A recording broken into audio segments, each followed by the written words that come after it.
Drop in the untold stories of industry leaders, influencers, and insights on future innovation. I'm John Davidson, and this is the DLC Drop Podcast.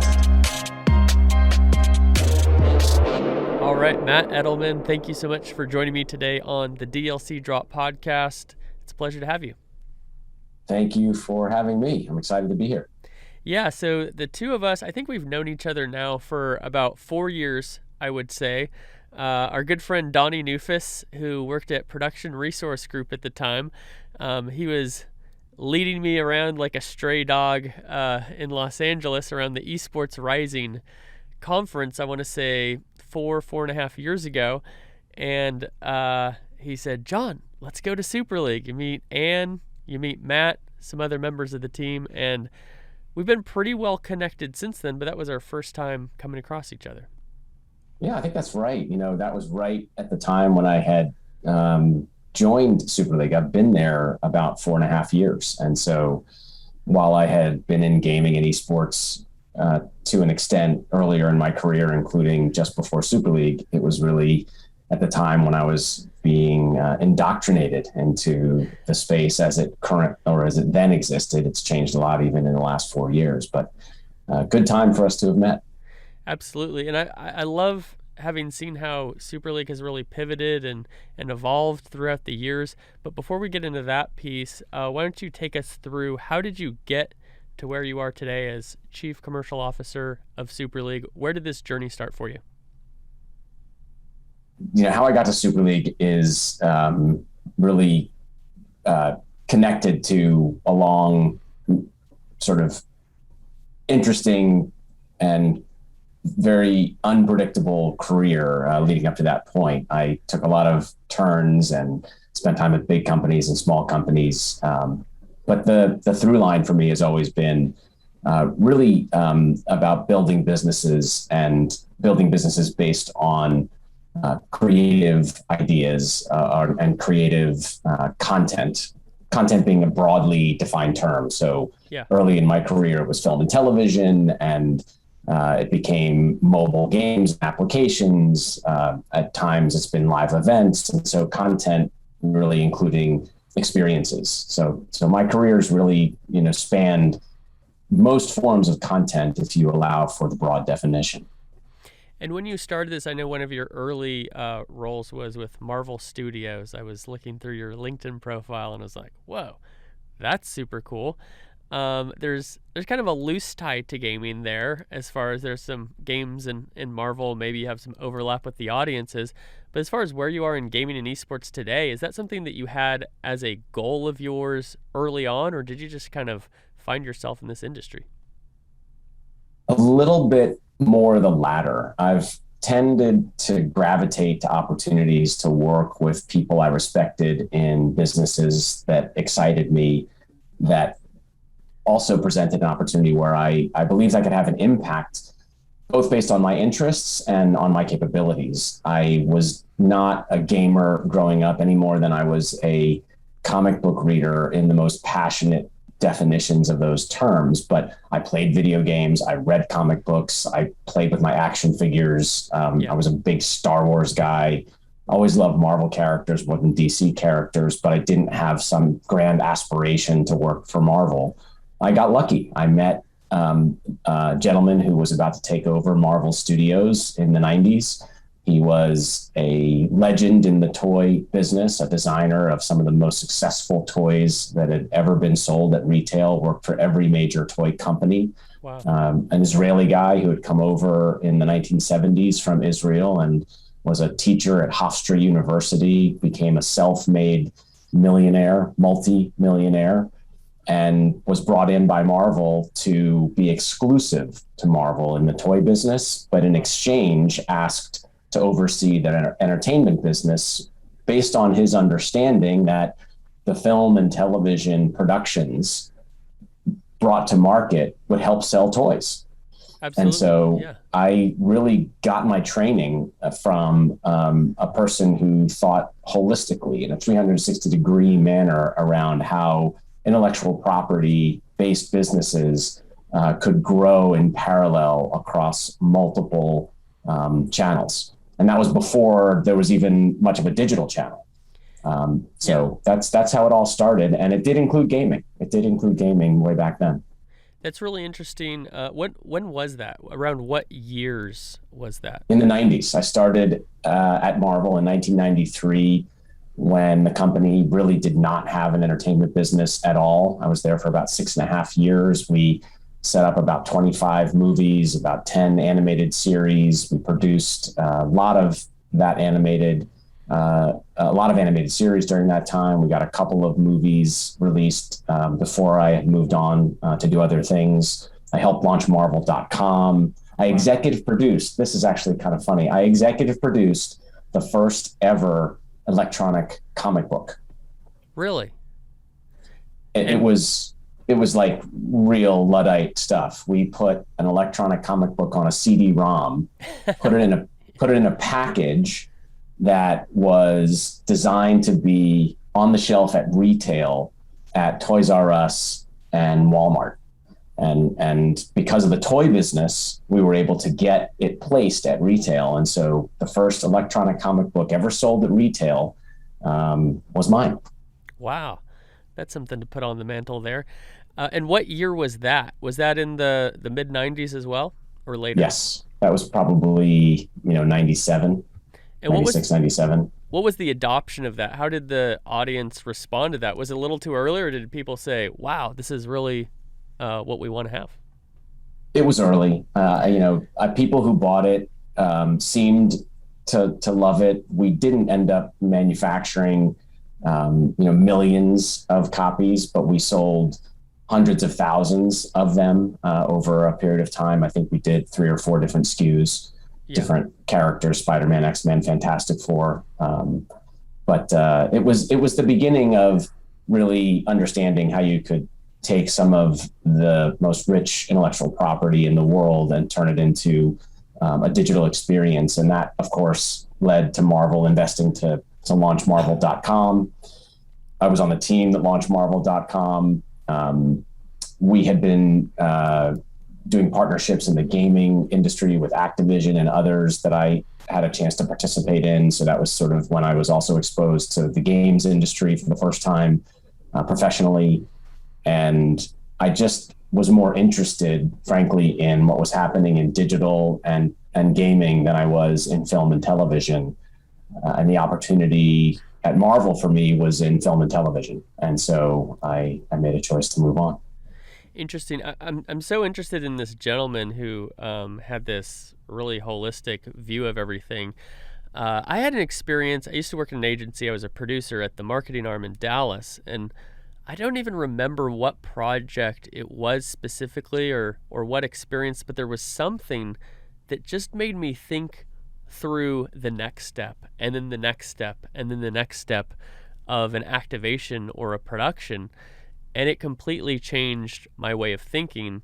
I'm curious, and when we look at intellectual property and everything now, you go to Target, I take my son to Target, you go down that toy aisle, and of course you're seeing every single action figure or stuffed animal of what you see on the shelves. But back then, that wasn't the case. How has the thinking and the strategy of that gentleman who really kind of mentored you at a young age influenced what you're doing now in your current roles? It really taught me to think broadly about what kinds of opportunities could emerge from the very kernel of an idea or a piece of intellectual property. So a good example today that applies with Super League is our focus on helping creators across the gaming ecosystem build their businesses, helping them build their audiences, helping them distribute content, helping them monetize their creations, whether it's a live stream, a YouTube channel, a podcast, a podcast, a Minecraft. We're not quite in the podcast business at Super League, but you're right. It's still valid. A podcast creator, for us, it might be a Minecraft server creator, a Roblox developer. And you can help them build their audience with the right tools and support. Then you can look at the content that they're creating, maybe help them make that content more exciting. Then you might even be able to help them take parts of that content or that experience and make it attractive to new audiences or new partners. And so it's really looking at any individual piece of content or an idea and thinking about how you can build opportunities in parallel that stay connected at that foundational source of where the original idea came from, where the inspiration came from, and what it stands for, what it means, maintaining its values. Really honoring that initial kernel of the idea or the intellectual property, but thinking broadly. Yeah, I love what you guys are doing there, and I'd love to dig into this creator economy a little bit. You ask any kid nowadays, what do you want to be when you grow up? And it's a YouTuber, right? And just like professional sports, maybe it's even a lower percentage because there's lower barriers to entry than professional sports, but you have everybody who wants to make money, whether it's playing video games or being a personality online. And it really sounds like Super League is you're positioning yourself as a resource for people who you have the talent. You're enabling people to make money doing what they love doing that otherwise they may not be able to do. Is that accurate? That's really part of our original DNA, even though it manifests initially in a different way. We've always been believers that gamers are creators. They're naturally creators in the sense that when you play a game, you're creating a unique branch of that game based on how you perform and how you interact in the gameplay environment. And the content that comes out of that unique, your individual, any gamer's unique play is valuable, whether it's just valuable to that individual or valuable to a broader audience, or if it's gameplay coming from an esports professional, maybe it's valuable to millions of people who want to watch it. And so looking at that creator-centric filter, it was natural for us to evolve our business when we were forced to abandon the live events component of what we were doing due to COVID into a business that really leaned into helping creators who work so hard and so passionately to bring different forms of gaming content to audiences, whether they're existing audiences, new audiences, or just a group of friends they want to share that content with. Sure. So if you were to give some advice to somebody who's coming up wanting to be a content creator from your perspective and your experience, what would you tell them? First, I would tell them stick with creating content that is based on what you love doing, right? So if you love playing Call of Duty, but you think there might be a bigger audience for viewers of Fortnite, still play Call of Duty. That's obviously not necessarily an example that, is relevant to any given player. The point being, stick with what you love, play what you love, talk about what you love, focus on sharing why you love that game or why you love talking about that game, why you love other people who play that game, because it's that authentic, genuine passion that's going to attract an audience, not just the fact that you're playing a game that you think is popular. Yeah, I think another piece of that too, it's a great insight, is it just takes a long time to build an audience, right? And I think time and consistency are some of the more powerful things in this universe. But a lot of people, especially young people, might say, man, I've done this for a year. I've done this for 6 months. Why am I not making money yet? Why am I not ninja? What's your response to those folks? It's true. I mean, look, not everybody can be somebody like Dr. Disrespect or Ninja. It's no different from any other entertainment medium, frankly. The one difference is if you are able to achieve some level of audience growth, you can make enough money to keep creating content and aiming for that extended and accelerated growth that might come in the future. If you are in a different part of the content creation industry, if you are trying to be a film or television producer or actor, if you're not working on a specific project, you're not getting paid, and you're having to generate income from another source that likely is not connected to your creative passion. So that is an advantage if you can reach some level of audience success. But ultimately, that's not going to happen for everybody who wants to be a creator. And even if you're making a little bit of money when you first start, after you get to a certain point, in enough dollars to become a career. Our goal at Super League is to help as many people who want it to be a career get there over a reasonable period of time while they're still dedicated to doing the work, creating the content, building the game, whatever it might be that they're passionate about. And is there something like, are you kind of scouting talent, or how are you looking for people, and what are you looking for?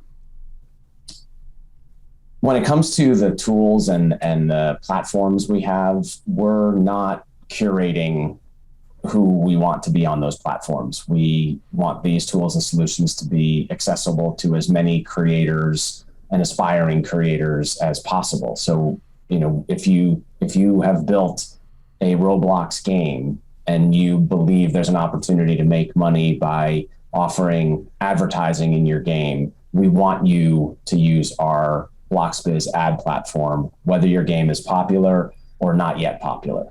We want to be there for you to help you continue to feed your passion to make that game better, and hopefully achieve a level of concurrent usage and monetization that will make it something you can do full time. Got it. So you're not picking people; you're simply offering it to a broad audience and enabling people who may have the opportunity to make a living doing this. Absolutely right. Now the one distinction is that we do create some of our own content, and we run some premium esports competitions that are invitationals, and the content we produce is curated from content that we explore. And a lot of the content that we explore is created by the creators who are in our network using some of our tools. Sometimes the players we meet digitally through finding their content might be players who are strong enough to be invited into our esports events. And so we do have ways of helping creators at a more elevated level. It depends on the situation, but for the most part, we really are focused on helping the widest number of creators possible. Cool. For creators, just for their own understanding, around what level are people starting to be able to monetize in a way that's more than just a few cents, a few dollars coming in? Not necessarily, hundreds of thousands or millions of dollars, but is there a certain point where it's like, okay, when you've got 100,000 followers or a million, that people who are aiming to make this career can say, okay, that's going to be my benchmark? I think in the live streaming and video content creation space, it's hard to make a living with revenue from your content being your only source of income until you're at least 1 million followers or subscribers to your channels. And you probably need to hit that level on a single channel. Yeah. Even if you have a meaningful following on multiple channels, it's likely going to be a single channel that generates the bulk of your income. The challenge, and actually a challenge we try to help creators solve, is you're not necessarily sure when you start out where that audience is going to emerge. And That's a good point. Our live streaming solution is a multicasting solution. So when you first become a streamer, and as you're growing, we encourage you to simulcast to Facebook and YouTube and Twitch and Twitter, et cetera. And you'll start to see where your community leans in and responds most positively to you. And there might come a time down the line where you're starting to see accelerated growth on one platform. And that's where you start to be able to generate the bulk of your revenue. And if you can get to that million follower mark, there's a real chance you can be doing it full time, at least at a limited level, depending on your chosen lifestyle. It's a little different in the game development space. And so if you're a Roblox developer, you don't need 1 million players a month in order to make a living as a Roblox developer, again, depending on, your lifestyle needs and choices. But if you can get to the point of having, perhaps 5,000 concurrent players, 3,000 to 5,000 concurrent players even, and you're a good game designer, you understand the monetization mechanisms that live within Roblox, and you also add some advertising solutions like BloxBiz into your game, you can start to earn a living of some consequence as a game developer. That's cool. Something to shoot for the audience there. I guess when you have another thing with multiple platforms is you have a lot of overlap there, right? So if an advertiser or somebody who you'd been making money from is looking at your channels, it's like, okay, you got 500,000 on Instagram and 500,000 on Twitter. That doesn't make 1 million. Those are probably almost all the same people, right? I would say they're probably not almost all the same, but there's definitely crossover. I mean, the estimates that I've typically seen are anywhere from 30 to 70%, but it's not as easily trackable as you might think, and probably as an influencer or creator would like. Right. Well, I'd love to take you back before COVID from a Super League perspective. One of the things that I think is so fascinating about Super League is seeing how you guys have pivoted and evolved over your company's lifespan. When I first met you, you guys were producing youth esports leagues tournaments that were being held in movie theaters. I thought that was a really cool way for the movie theater industry to try to figure out, how do we pivot? How do we get people in these doors if they're just streaming movies at home? They're not going to the theater anymore. I think everybody is really looking at gaming and esports as, how do I pivot my business from a traditional entertainment, traditional sports standpoint. But then COVID hit and nobody could go into movie theaters. And you guys are still, you host tournaments. We can talk about a wonderful, incredible partnership that you have recently announced with an amazing company. But for you guys to go from, hey, we're doing, tournaments in movie theaters, to now we're, supporting the creator economy with these platforms and Virtualis and all these other things that you're doing, take me through how you guys really were able to come out of COVID arguably stronger than you went into it. I'm thankful that you're describing it that way. We do believe and think we've proven that the company is in a much stronger position now than we were pre-COVID. It all sort of started with the value we saw we were creating in the live grassroots community events we ran. So when we brought players together into movie theaters and then expanded that to Dave & Buster's and Topgolf locations and Buffalo Wild Wings locations, and eventually gaming centers all over the world, predominantly US, but we had gone international pretty close to the time that COVID hit. We saw the impact emotionally on bringing players together in person, having them meet peers that, loved the same things that they love, were passionate about the game, were interested in competing, but also socializing around their shared enthusiasm for a game title and the experience. And we saw Minecraft players who were 8 to 10 years old become best friends. And there was even one group in and around New York where the families became great friends, and that's lasted, well beyond their elementary school years. They've stayed close and never went to school together. Wow. We had League of Legends players, who met through Super League, get married and have kids.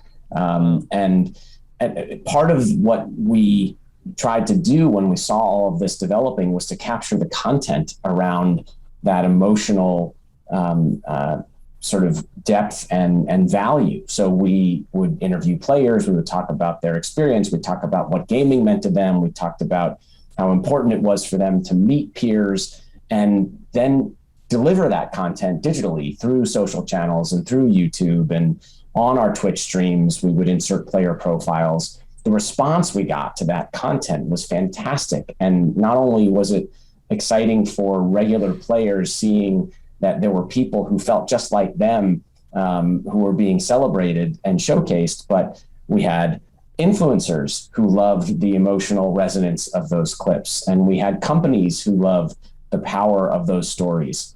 So we started to really lean into content creation, built up our digital channels. The content was being widely viewed. We acquired a Minecraft business, and initially acquired it because we thought it would help us bring more players to our live events, only to find out that we could make the Minecraft business bigger digitally than we ever imagined. And so when COVID hit, we had momentum in the Minecraft digital business. We had momentum around our content creation. We had developed a lot of advanced content tools for live broadcasting and remote collaboration in the cloud. So we had all of these assets to work with. Suddenly, we're not able to be in the live events business. We just leaned directly into those assets. And thankfully, it's worked out, and the company's grown considerably since then. Yeah, one thing that I was saying at the beginning of COVID is all these traditional sports were trying to figure out, oh my goodness, how do we have events without fans? The esports industry said, hold my beer. We've been doing this for 20 years, right? And that's great. I like that. Coincidentally, 2020 with professional esports was supposed to be the year of in-person event growth. With OWL and CDL, all these homestands were supposed to emerge and happen in all these cities all over the country and all over the world. And it was just like, oh no, we're going back to our roots of online, where we have a very engaged audience. We're used to doing this. What really strikes me with your story is that you as a company were very aware of what was working best for you, even when it wasn't the original plan, it sounds like. And I think that's super rare. It's very true. Some companies I've been part of in the past have been seen as companies that will not pivot or age out because their business model ended up not working anymore. It was great at the time, but they didn't pivot. Is there something about your team, of your leadership, or something that you were doing where you guys are really in real time saying, hey, it's okay if our business changes, let's follow where the growth is going, rather than, no, this is our mission and we're not budging? It's a great question. It really does all boil down to the company's leadership. And I don't mean that as a self-aggrandizing comment. I really am talking about our CEO and our board. Our CEO, fantastic woman named Ann Hand, has Fortune 50 experience. She has been involved in companies where she oversaw a 3,000 person workforce all over the world.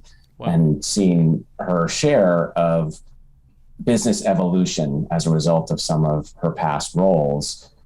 When we faced challenges that were certainly unique to our company, but being faced by organizations all over the planet, her steadfast hand and experience really shone through. She helped keep the team motivated. She worked closely with our board of directors and inspired them to support leaning in a new direction because of the faith that she had in our executive team. We do have an experienced group. Each of us on the executive team has a couple decades of business experience in various parts of the media and technology ecosystem. Mm-hmm. And so we were really able to come up with a plan that the board and our CEO led us through that process, and it sort of evolved into a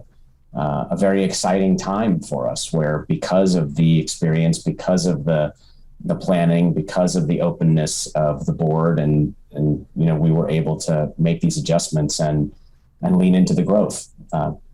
As you know, there were many companies at the time who severely slashed costs, and boardrooms all over the world were, halting new business initiatives and conserving, their cash in, very intelligent and in many cases necessary ways.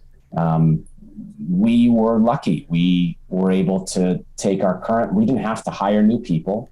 We didn't have to let go of people because they had the wrong skill set. We really had a malleable team that was diverse enough in its capabilities to lean in these new directions and apply an enormous amount of intelligent and thoughtful and creative energy towards this new version of Super League, without sacrificing anything, because we couldn't put any energy towards the original version of Super League. It wasn't available to us. And so it was really a nice confluence of events and faith from the top that allowed us to do it. That's cool. And it also sounds like your team is really well balanced with traditional business, a lot of experience in business, but also a deep understanding of esports and gaming, which I really think that specifically the esports industry suffers from having people who are very young, who understand culture, understand the act of gaming, all these things, but they don't have a lot of business experience, and that's just because they're not very old. It's not a criticism, it's really just a reality. And then on the other side, you have a lot of people who have 20, 30 years in traditional business, but they don't understand the first thing about gaming. And it's really hard for these two groups of people to come together and to speak to each other. But it sounds like at Super League, you guys have folks who either understand both or just a great level of communication between these two groups of people. What's that all about? Really one of our co-founders, who's currently our chief product officer, David Steigelfest, he is an example of somebody who understands both, and has, as a result, been a leading voice in bringing the sort of two components you're describing together.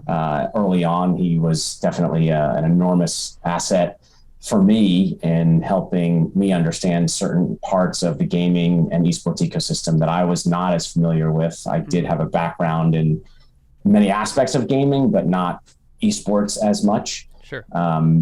And so having a member of the executive team who could sort of help navigate and balance both sides of sort of the business experience and the esports experience made a great deal of difference. I think the other reason we were able to make the equation work is because those of us on the management team who know less about esports were very purposeful in making sure to defer to the expertise of the younger executives and employees who do understand gaming and esports and who live it every day and whose passion for the industry has been there since, they were kids. Yeah. And we didn't question their ideas from the standpoint of whether or not we had a better idea.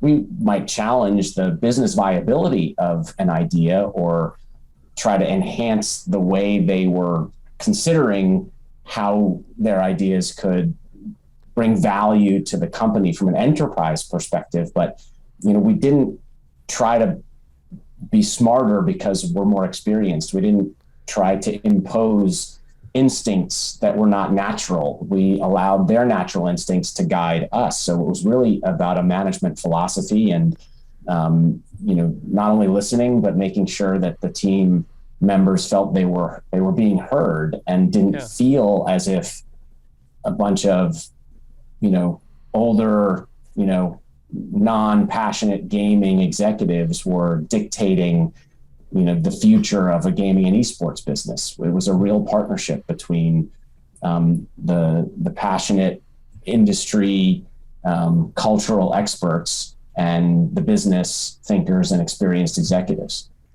That's cool. It sounds like not only did you have everybody in the room, the right people in the room, but everybody in the room had a seat at the table, which is not always the case. That you may have people on board, but they're not listened to, or they don't have the power to speak. I'd love to, speaking of complementary relationships, I'd love to spend a little bit of time on your recent partnership with PRG, Production Resource Group. Why don't you share, first of all, how did that come to be? And tell a little bit in your own words what this partnership's about, and then I'll share my version, as I am very close to this partnership as well. Well, to start with how it came to be, that is really thanks to the fact that you and I met 4.5 years ago. By staying in touch, not knowing where we might find our business paths crossing more officially, we were fortunate to have a kinship in the space and stay connected around what we both were interested in, and sort of a loose goal of knowing it would be fun to work together at some point. At Super League, we, as I mentioned, had leaned into one of the assets we had developed pre-COVID, which was a virtual control room video production system that allowed us to be a fully remote studio within about 3 weeks of being kicked out of our physical studio due to health concerns, and brought that technology capability to the esports market, and then more broadly to the entertainment marketplace, and have grown a new division of the business as a result. We never found ourselves in a position to really pursue big professional esports productions that were really, some of the most impressive live event experiences in the gaming industry. It just wasn't a core focus. Mm-hmm. But as we developed our virtual studio system and really became increasingly proficient and creative and effective at live streaming in the esports and gaming space, we found that, well, if we could add the live event production capability at that premium level to the premium broadcasting capability that we've become known for, and are, I think, considered one of the top companies, in the industry, in the live broadcasting space, that we could accomplish some pretty remarkable, things and help bring new experiences to life for fans in both the physical world and then connect that to the digital world. So we were excited when you and I first had this notion that PRG was interested in leaning further into gaming and esports and looking for the right kind of partner to enhance their credibility in the space. That opened the door to what's become an exciting conversation and partnership. Absolutely. I think one thing that is really cool about COVID, specifically in the entertainment production industry, is it's created a new spirit of partnership. And I think it's done it for two different reasons. Number one, most people in entertainment production lost their means during COVID. There's a lot of people. I was full-time at PRG back then. I work with them now in a part-time capacity, doing my podcast, my consulting, these other things.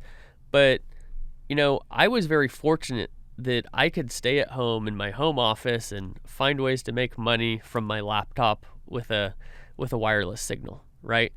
But there's plenty of people who I know and love they're the best in the world at rigging huge LED panels or something like that. And that skill set does not transfer online. These are people who are great with their hands. That's right. They're experts at something that's very physical and requires a live event to do what they do.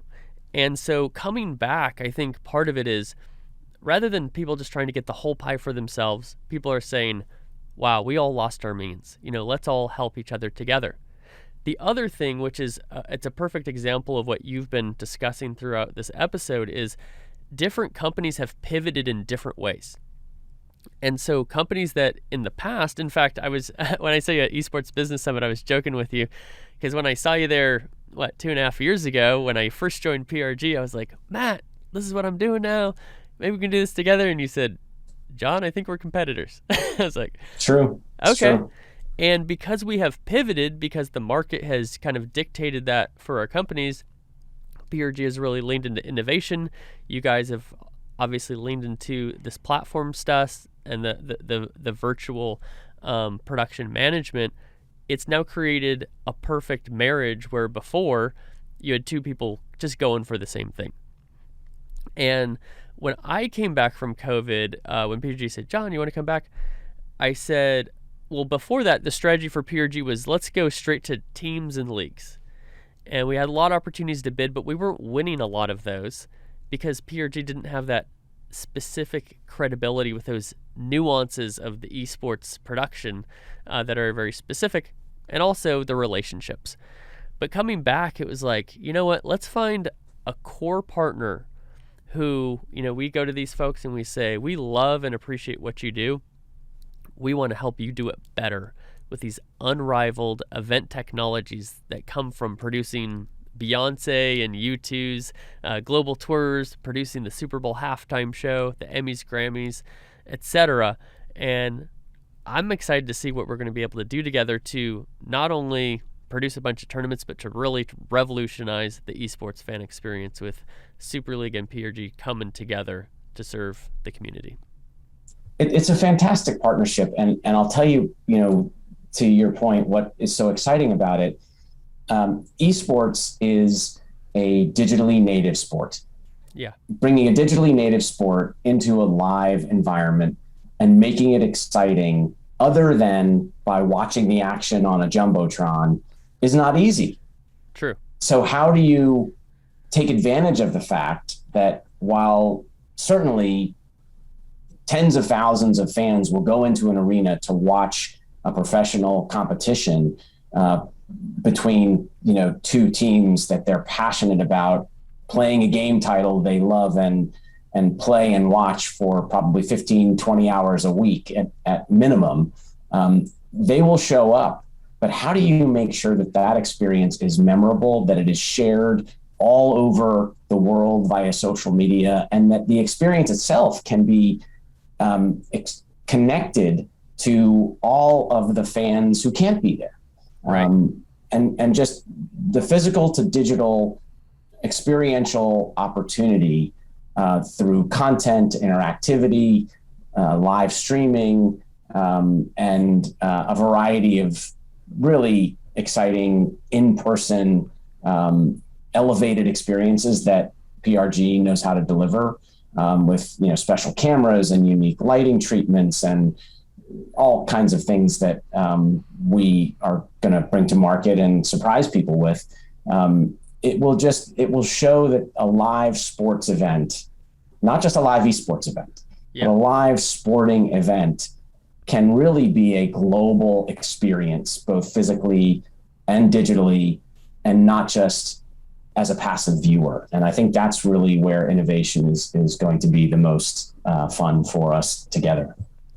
Yeah, and I've been really passionate about this revolutionizing the fan experience piece for a while now. And number one, I think it'd be cool.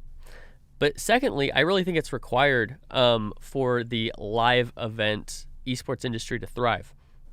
And part of that is there's this, speaking of Marvel movies, I think it's the first Thor movie.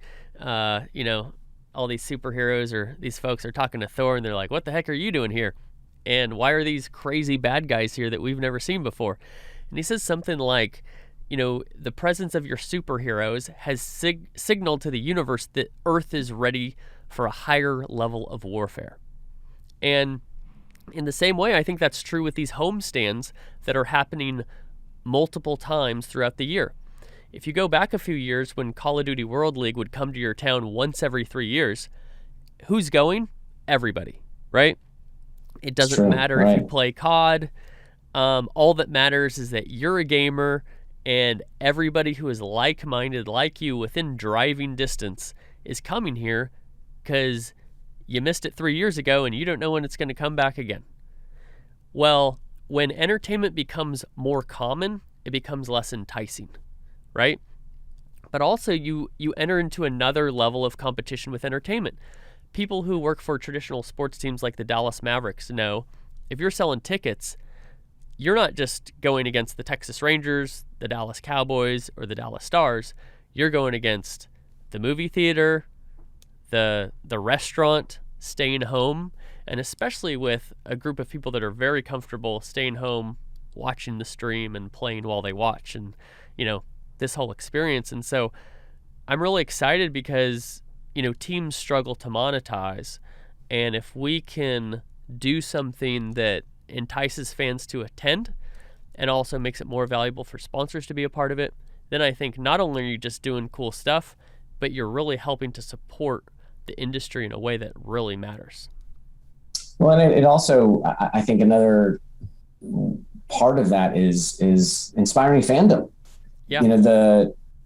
The teams generally need to inspire higher degrees and larger volumes of fandom in particular pockets around the country, whether a team is geographically affiliated or just has the opportunity to go compete in a particular geography. You mentioned the Dallas Cowboys. You see the helmet. I'm a fan. The reality is anywhere the Dallas Cowboys play in the country, you will see somewhere between 20 to 50% of the fans in that stadium as Cowboy fans, because their appetite for seeing that team is insatiable no matter where they live or how long they've been fans. And in order for esports teams to create that level of affinity and passion and fandom, among other things they're working on and will need to continue to do, having a home stand experience be increasingly special will help inspire deeper levels of fandom. More people will want to be affiliated with a special experience that will make their excitement about the team much deeper. Absolutely. Well, one thing I want to tap your brilliant mind on as we have about 10 minutes left before wrapping this up is, we're talking about the mashup of digital and physical. What we're seeing happening more and more with Facebook changing their name to Meta, with Nike announced, I think, yesterday selling digital footwear, is the metaverse. And so I'd love to get your perspective and some nuggets of wisdom for our audience of your thoughts on the metaverse, where you see it going, what those opportunities are. I appreciate the first comment that, you're tapping into my brilliant mind. I think it's just a mind that's been around for a while. So I've assimilated a lot of information, maybe have some knowledge worth sharing. But the point you're asking about is an exciting one. Super League has leaned very actively into the metaverse. In fact, we announced today that our monthly reach to players inside Roblox is at now 63 million, and that's through our advertising platform that I mentioned earlier, named Bloxbiz. That represents almost a third of Roblox users globally, and so we're very excited that we've achieved a level of scale there. Our Minecraft business is up 85% year over year. We already last year had the largest free server host in the Java space in North America and Minecraft. So that growth has been encouraging.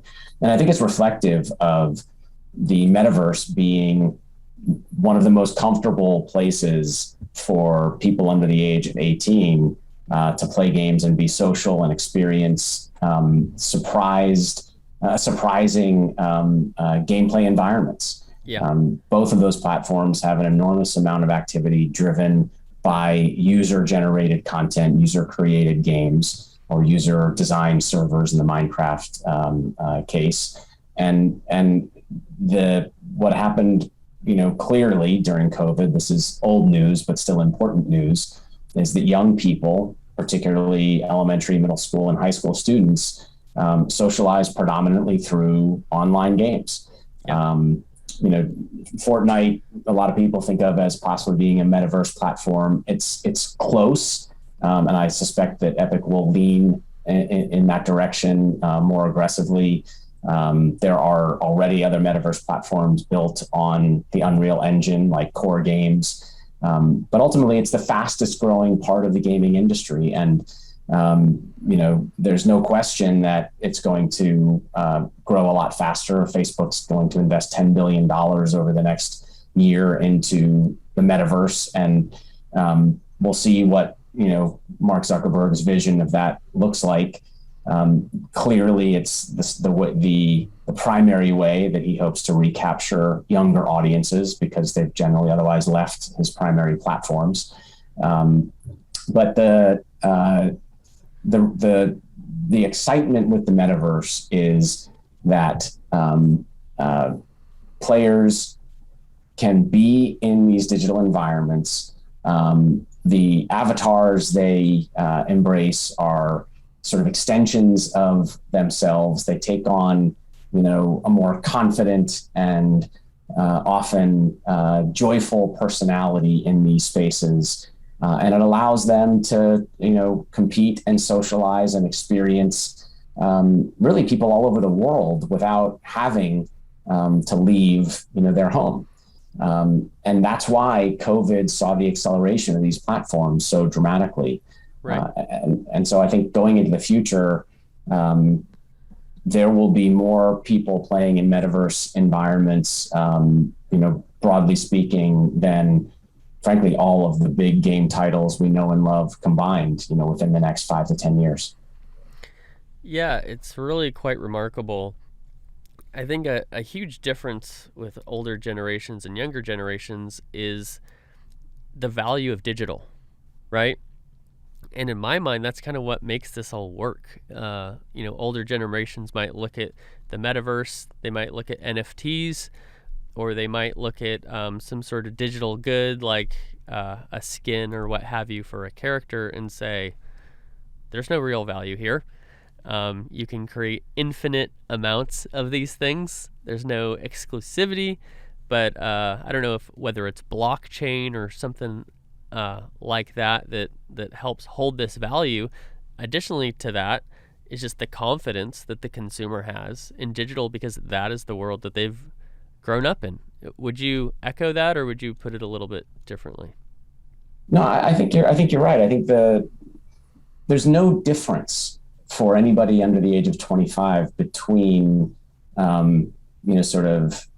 digital and the rest of the world. It's not a unique place or unique platform. It's not something separate that they have had to learn. It's just part of life. It's part of who they are. And that's something that's intuitive for, most people, even older generations. They recognize that it's just, it's an extension of life. It's not a separate part of life. And I think that's really why the metaverse is so exciting. It is just part of the experience of life and media and entertainment and interactivity and socialization and relationships. It's all connected and part of one whole, as opposed to, an environment that I have in real life and an environment I have, in my digital life. Right. It's not always full crossover and there are unique components, but it's for young people, it's just one existence. Yeah. It's so interesting. I have a 6-year-old son, and so, I kind of try to limit the screen time when I can, try to get outside and play at the park more times than not. But it's amazing just to see how this kid just naturally either works with a phone or a computer or a video game. In fact, the other day we were playing Street Fighter 2, which is my favorite game still.